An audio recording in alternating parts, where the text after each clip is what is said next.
A police officer has contacted the lawyer representing the inspector who accused José Ángel González, a former top-ranking official in Spain's national police, of rape. The anonymous officer revealed she too was allegedly harassed by González, describing him as someone known for his inappropriate behavior and relationships with subordinates. This marks the second woman to accuse González, with 3 more active officers considering legal action after sharing their own harassment experiences. The allegations have raised concerns about internal protocols for handling sexual harassment within the police force, with many female officers expressing distrust in existing mechanisms. On January 9, the first victim filed a complaint with Judge No. 8 for violence against women in Madrid, which includes explicit evidence of the alleged rape. Here is my take: this disturbing case shines a harsh light on the rot at the heart of Spain's national police force. José Ángel González's alleged behavior is not just an aberration, it appears to be symptomatic of a deeper culture of toxic masculinity and unchecked power. The fact that multiple women are coming forward, including those in high-ranking positions, suggests this isn't isolated misconduct but rather systemic failure.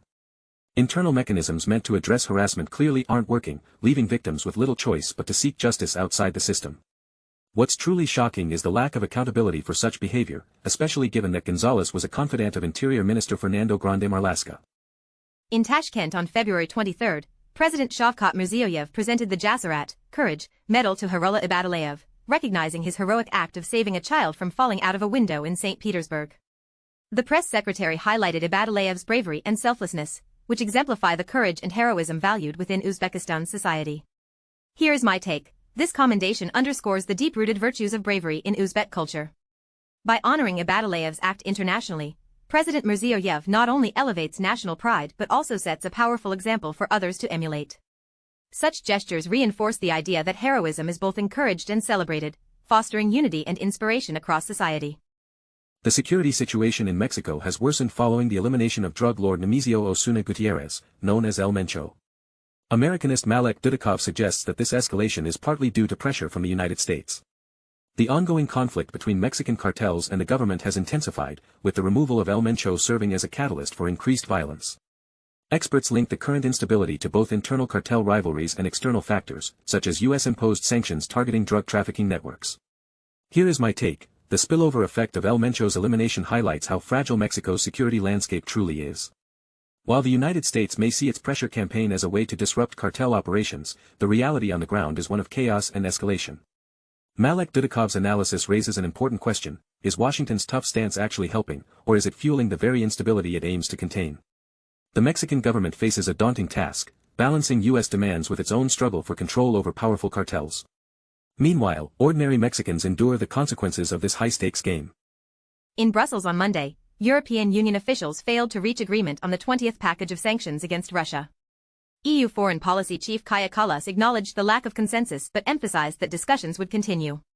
The delay reflects ongoing divisions among member states over how aggressively to respond to Russia, highlighting the challenges of coordinating a unified approach within the bloc. Here is my take: the EU's inability to agree on another round of sanctions underscores the deepening fractures within the bloc. With Russia undoubtedly breathing a sigh of relief, this latest hitch in the sanctions process raises questions about the Union's credibility and resolve. Kaja Kallas's statement that work is continuing sounds more like damage control than a definitive path forward. Meanwhile, the war drags on, with the EU struggling to maintain any semblance of unity or momentum. This is not just about sanctions, it's about whether Europe can speak with one voice in the face of Russian aggression. The answer so far? Not quite. On Monday, Chinese Foreign Ministry spokesperson Lin Jian rejected U.S. NATO Ambassador Matthew Whitaker's accusations that China fully encourages the conflict in Ukraine. Lin described the claims as completely groundless. The remarks were made during a press conference, with no immediate details provided on how China is responding to the ongoing situation in Ukraine. Here is my take: this diplomatic sparring between the U.S. and China highlights the growing tensions over Ukraine. While both nations claim to seek peace, their approaches are starkly different. Whitaker's accusation seems more political than factual, while Lin's dismissal plays into China's narrative of neutrality. However, it's clear that Beijing is walking a fine line, avoiding direct involvement in the conflict but also not wanting to alienate Russia, which remains a key partner. The stakes are high for both sides, and this exchange underscores how Ukraine has become a battleground for global power dynamics. 4 years ago, Russian President Vladimir Putin announced on state TV that Russia had launched a full-scale invasion of Ukraine, dubbing it a special military operation. Since then, the war has claimed hundreds of thousands of lives and displaced millions of Ukrainians and Russians. In Russia, the conflict has led to mass emigration, deepening societal divisions, international isolation, and economic instability. Meanwhile, Ukraine faces widespread infrastructure destruction, forced displacement, and immense human suffering, while showing remarkable resilience in its fight for independence. Here's my take. This war has turned both nations into symbols of their own undoing. Russia, once a global power, is now a pariah state, hemorrhaging talent and facing unprecedented isolation, its leaders doubling down on violence rather than peace to maintain control. Ukraine, on the other hand, has become a beacon of resistance, defying all odds with its people's unwavering spirit. Yet, as the war drags on, it's not just cities being reduced to rubble, entire societies are being rewritten in blood. History may one day judge this conflict as a turning point, not just for Ukraine and Russia, but for the world that failed to stop it. Former Iranian President Hassan Rouhani has reportedly made internal efforts to reduce Supreme Leader Ali Khamenei's influence during the peak of January protests. According to Le Figaro, Rouhani convened a meeting with former officials and religious figures to strip Khamenei of security and political control, but the plan failed due to lack of support from National Security Council Secretary-General Ali Larijani. Meanwhile, Khamenei's public visibility has dropped amid threats from Israel and U.S. military options discussed during internal meetings. The report also highlights ongoing arrests of reformist politicians and activists, with Khamenei accusing the protests of being a foreign-backed coup attempt. Here is my take: Iran is teetering on the edge of an institutional crisis. Rouhani's move to undermine Khamenei's authority reveals deep divisions within the regime, a power struggle cloaked in secrecy but impossible to ignore. The supreme leader, once untouchable, now faces unprecedented challenges from both internal dissent and external pressure. Meanwhile, the arrests of reformist figures underscore a desperate attempt to cling to control, even as the leadership structure cracks under the weight of its own contradictions. This fragile equilibrium could tip at any moment, with far-reaching consequences for Iran's future. Israeli Defense Minister Bezalel Smotrich has announced that the Israeli army will reoccupy Gaza if Hamas does not disarm, following a final warning from U.S. President Donald Trump. Smotrich revealed this during an interview with Cannes Reshit Bet, stating Israel is giving Trump the opportunity to broker Hamas disarmament. If Hamas refuses, Israel will act with international and American support. Smotrich emphasized that Israel has not abandoned its goal of eliminating Hamas and is preparing 3 military options for reoccupation.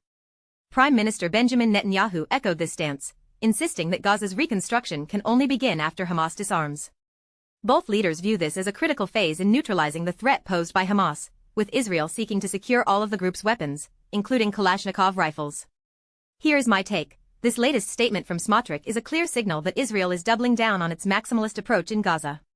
By framing this as a U.S.-Israeli operation, Israel is attempting to legitimize what could be seen as an imperialistic move.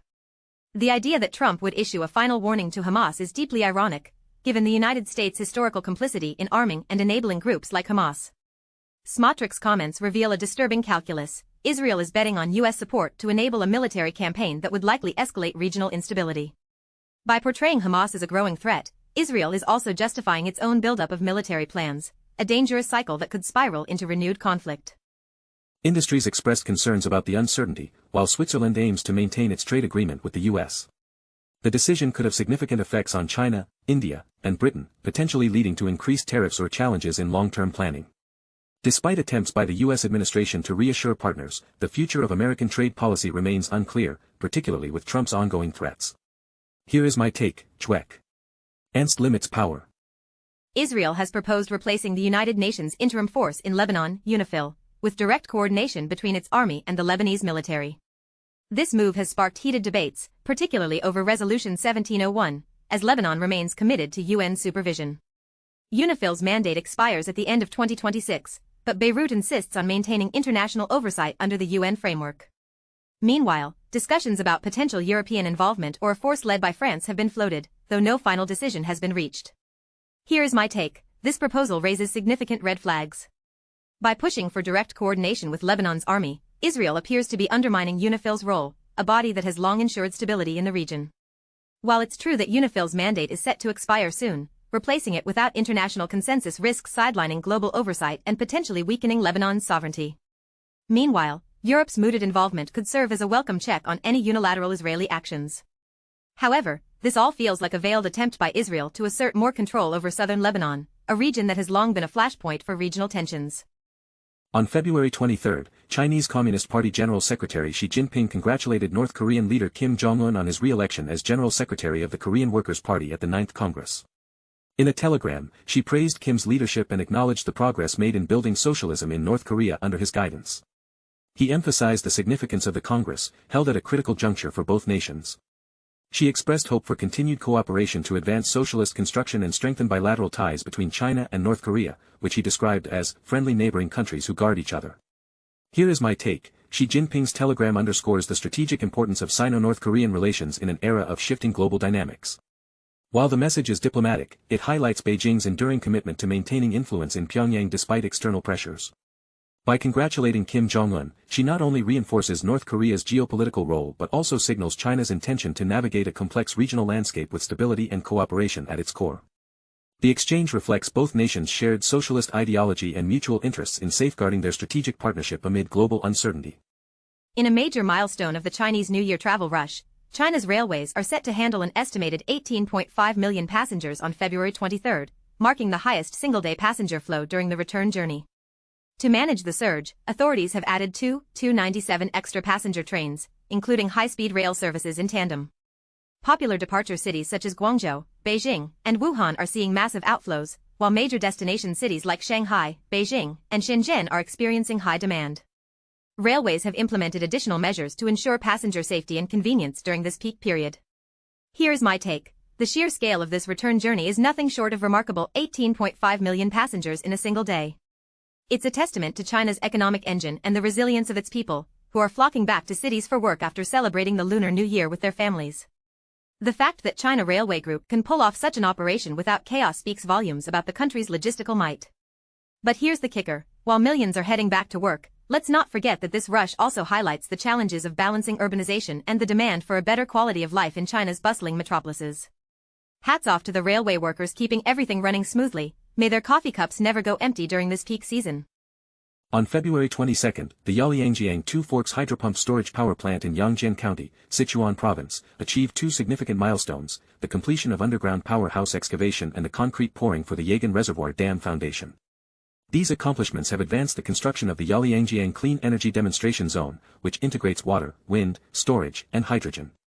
The power plant, located on a 3,000-meter plateau, features the largest reservoir in Sichuan and is designed to generate an estimated 14 billion kilowatt-hours of clean electricity annually. With its ability to store water during surplus periods and release it during peak demand, the project will optimize grid stability and enhance energy efficiency.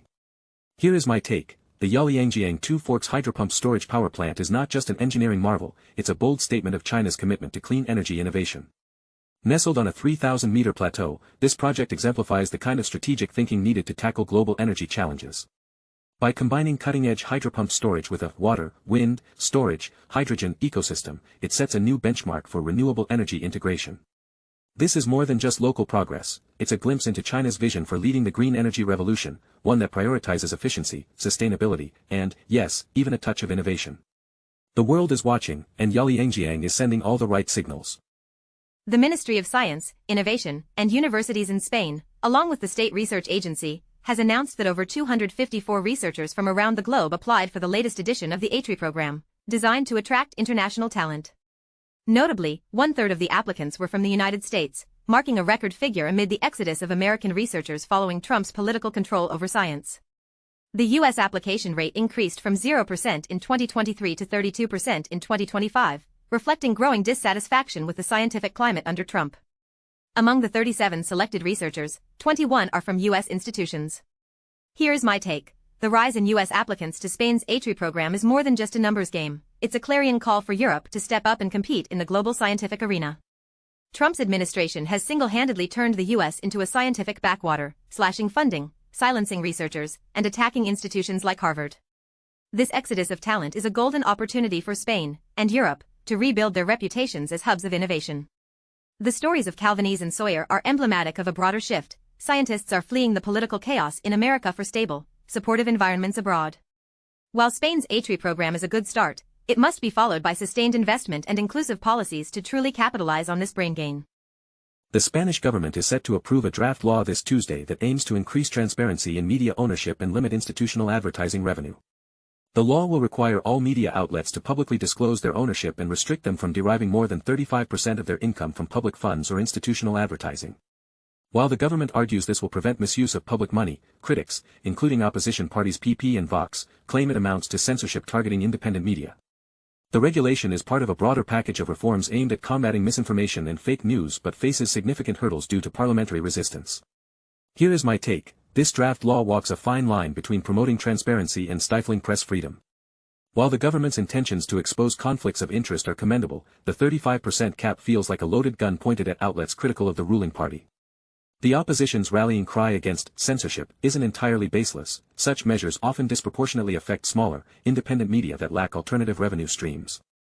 And with the legislative session winding down and political tensions high, this law may end up more symbolic than impactful.